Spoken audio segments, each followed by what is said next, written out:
This year has been yet another typical season for Colorado. Not good enough to compete, but good enough to convince the owners to not sell off their assets at the deadline and convince their fan base that they're still quote-unquote competing. Being a Rockies fan for about 10 years now, this has really become the new normal for me. And in today's video, I want to take a look at the Rockies top to bottom, and towards the end, I'm going to discuss the future of the Rockies. So with that in mind, let's hop right into the video. First, I want to take a look at Colorado offensively. At first glance, their offensive numbers might not look too bad, but we have to remember they're playing half their games at Coors Field. They have a 729 team OPS, which ranks 10th in all of baseball, and they have 111 home runs, which ranks 21st. Now, I don't want to completely disregard and throw away these pretty solid offensive numbers that Colorado has put up this year, but they're definitely boosted a bit by playing at the best hitter's park in baseball. Now, taking a look at Colorado individually, they have CJ Cron, who on the year has been probably their best offensive bat, as he's hitting .268 to go along with 23 home runs and 80 runs driven in. Charlie Blackmon continues to age like fine wine, as he's hitting .266 to go along with 16 bombs and 69 runs driven in. Brendan Rodgers, one of the most underrated offensive bats in the game today, is hitting .285 to go along with 11 bombs and 58 RBIs. Ryan McMahon is quietly putting up yet another solid campaign, as on the year he's hitting .252 to go along with 12 home runs, 56 runs driven in, and 7 stolen bases. In his first year in Colorado, Randal Grichuk has been pretty solid, as on the year he's hitting .267 to go along with 13 home runs and 60 runs driven in. Connor Joe got off to a very hot start, and while he has slowed down, he still isn't too bad, as on the year he's hitting .243 to go along with 6 home runs and 6 stolen bases. Jose Iglesias has definitely been one of Colorado's most important players, as on the year he's hitting .312 to go along with 3 home runs and 47 runs driven in.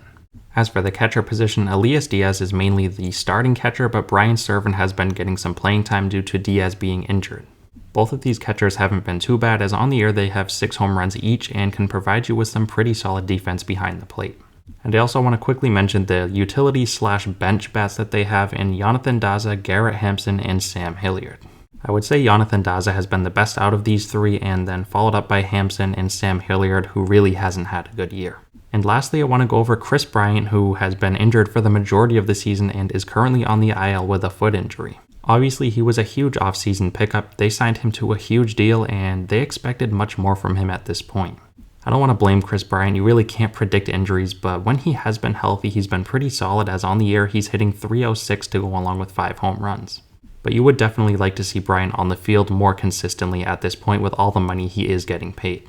So like I said before, Colorado's offense isn't too bad, but we have to take into account the fact that they play half their games at Coors Field. Now let's take a look at Colorado on the pitching side of things. As expected, this pitching staff hasn't been the best, as they currently have a 5.05 team ERA, which ranks 29th in all of baseball. German Marquez, who was seen as the ace of the staff on the year in 134 innings, has a 5.05 ERA. Kyle Freeland, who was also expected to contribute to this rotation in 137 innings, has a 4.93 earned run average. Austin Gomber, one of the main pieces of the Nolan Arenado trade, in 106 innings has a 5.86 ERA. In his first season in Colorado, Chad Kuhl hasn't been too great either, as in 103 innings he has a 5.16 ERA. Antonio Senzatella, who just signed a new deal this offseason, in 92 innings had a 5.07 ERA before tearing his ACL and prematurely ending his season. Now with Senzatella out for the year, they have had Jose Urena filling some innings, as in 57 innings he has a 4.71 ERA. And they have also had Ryan Feltner filling in some starts here and there, as in 57 innings he has a 5.88 ERA. So as you can see, this is one of the worst starting rotations in baseball today. They only have 2 pitchers in Kyle Freeland and Jose Urena with an ERA below 5. Now let's take a look at Colorado's bullpen.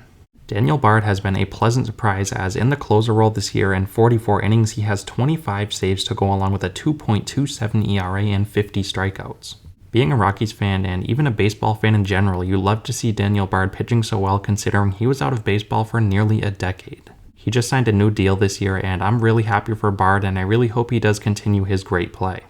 As a team, they have a 4.81 bullpen ERA, which ranks 29th in baseball. Unfortunately for Colorado, Daniel Bard has really been their only consistent arm out of the bullpen.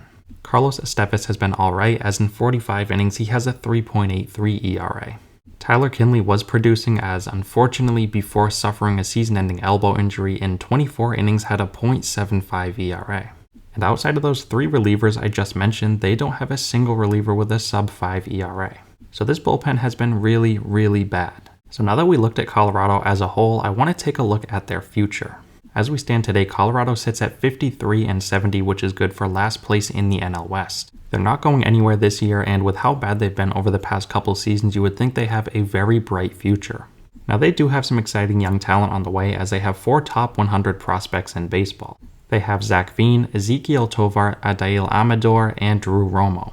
But they are nowhere near the top, as they currently have the 24th ranked farm system in the league. So when looking at the big league roster Colorado has put together today and their farm system, I don't see them competing anytime soon. Realistically, I would say the next time I could really believe in Colorado competing is most likely 2025 or 2026. And I think the blame starts at the top in terms of the Momforts who own the Rockies, and I think a lot of Rocky fans can get behind me on this one. We just need a fresh start because it's a dark, dark time to be a Colorado fan. There is really not too much light at the end of the tunnel right now, and we haven't been good since 2018. Let me know what you guys think of the Rockies down below. As always, I want to thank you guys again so much for watching and continuing to support, and I'll see you next time.